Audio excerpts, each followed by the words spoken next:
Matt Barnes, 14 years in the NBA. So Patrick Beverley, a foot shorter, is all in on Kevin Durant. And I just said this earlier. You've heard the old saying, when people like, what's the saying I was using when you live in a bubble? People will say about rich people, well, they live in a bubble. They don't understand the real world. Warriors are a little bit of a basketball bubble. The perfect coach, the perfect GM, Steph's good. You got the bouncer and Draymond. I look at KD and I think, Patrick Beverley's in your head. When you go to New York, you're not going to have all this insulation you have in San Francisco.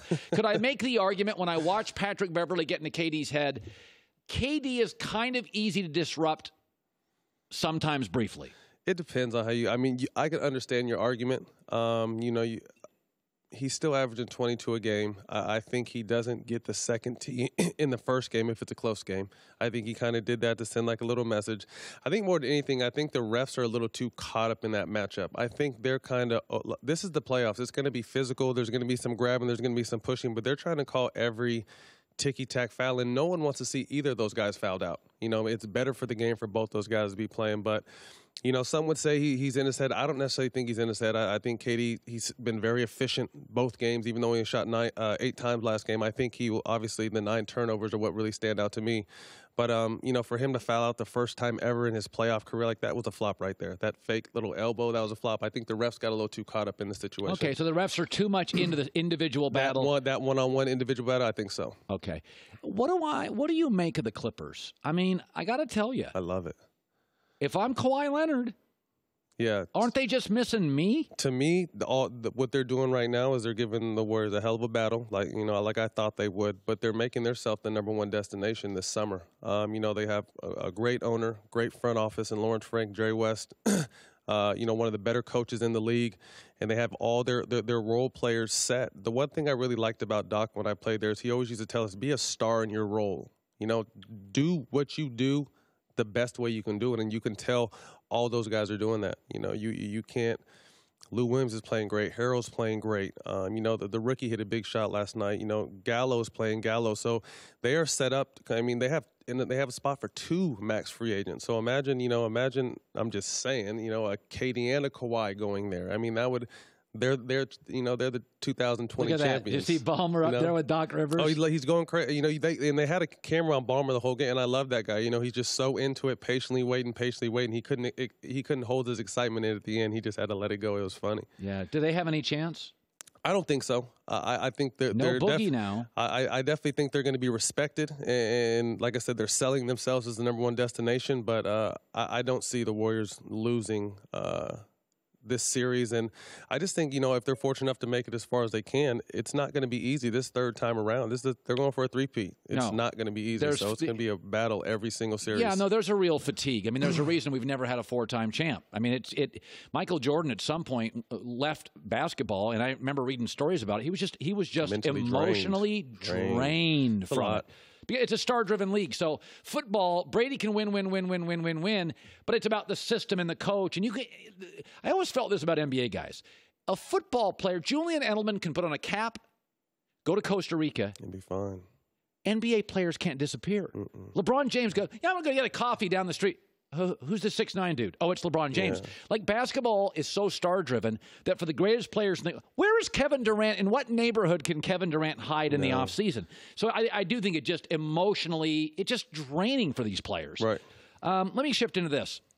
Zach Lowe is a legitimate NBA reporter, had a podcast, and Zach Lowe came out and he said on his podcast with Woj, another legitimate guy, friend of mine, know these are NBA guys, that it appeared to be an agent told Zach Lowe that there's 2 orbits with the Lakers. The Lakers orbit, and then there's the LeBron orbit.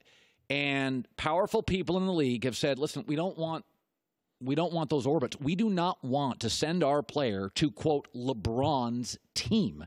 So if you hire Ty Lue with LeBron, Anthony Davis, it's just LeBron's franchise.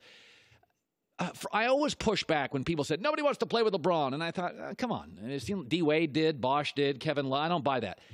But there are tipping points. Could I not at least argue that LeBron sought power, he got it, and it may turn off a lot of dudes?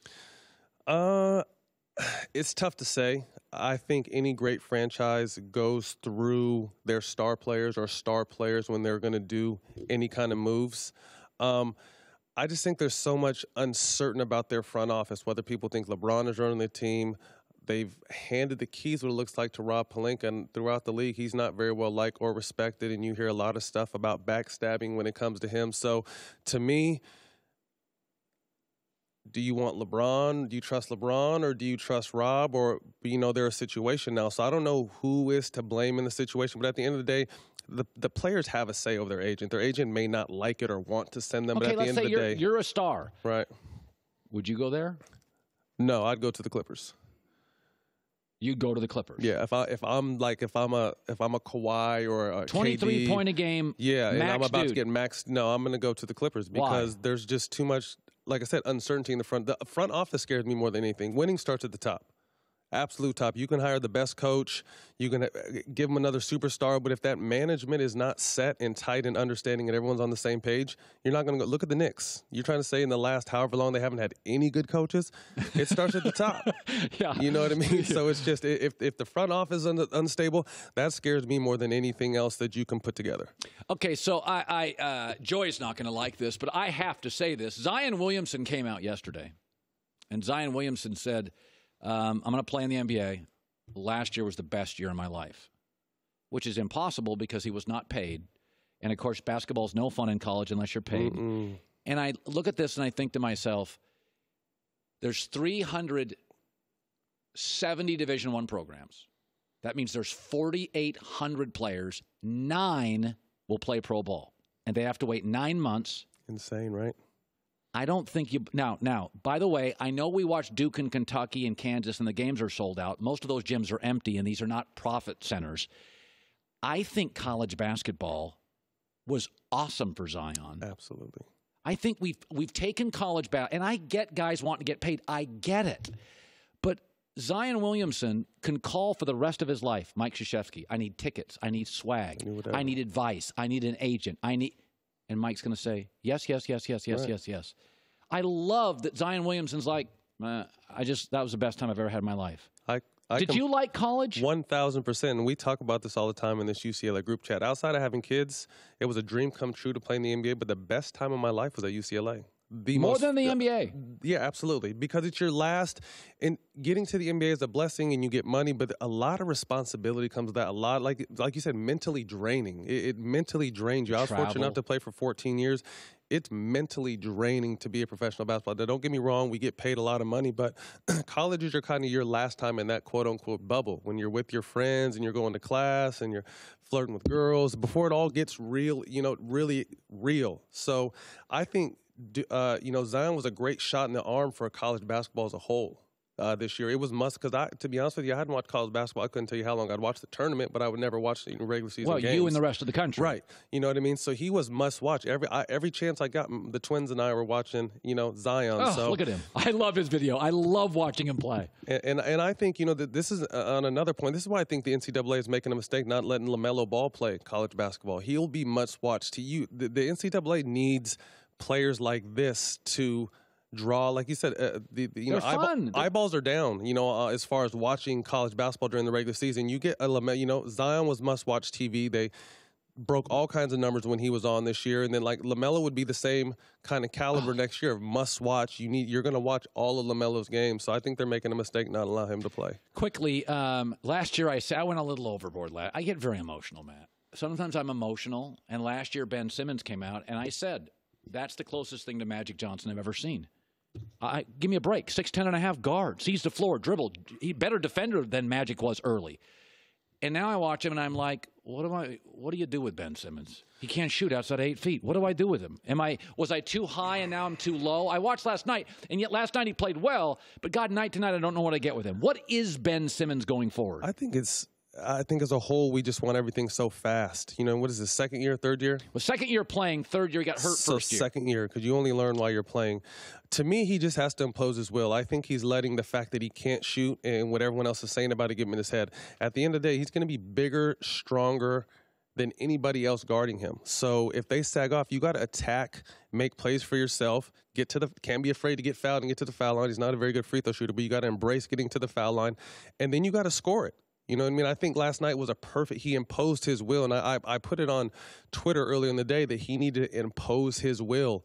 And that's what he did last night with the triple-double. LeBron, it took LeBron a little while to get a jump shot, although his jump shot was, further ahead than Ben Simmons' jump shot was. Jason Kidd was pretty ugly early. But these guys still attacked and made plays. You see at times when Draymond is not feeling his shot and they sag off, he's attacking, going into dribble handoffs, throwing lobs. He's still downhill attacking, putting pressure on the defense. I think Ben Simmons lets people off the hook when he's just very passive with the ball or doesn't want to possibly go to the basket and get fouled. So he has to embrace who he is. Great player, still has work to do, obviously, with his jump shot, but he could still impose his will throughout this series. And Philly as a whole scares me from the standpoint of if they realize how talented they are. Oh my God! Outside of Golden State, name a better starting five. You can't. You can't. If you give me Redick, Embiid, Butler, Simmons, who am I missing? And Tobias Harris. Yeah. But Tobias Harris, people thought was going to get the max with the Clippers. He's their fourth best player. Very talented. But to answer the beginning of your question, what separates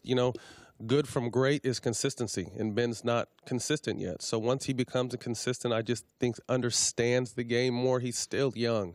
It's still only his second year, but now like you said, name a better starting five. If they click, they can easily make the finals. Yeah, I love watching Philly play. Hi, everybody. Thanks for watching. Subscribe here to get the latest from the show.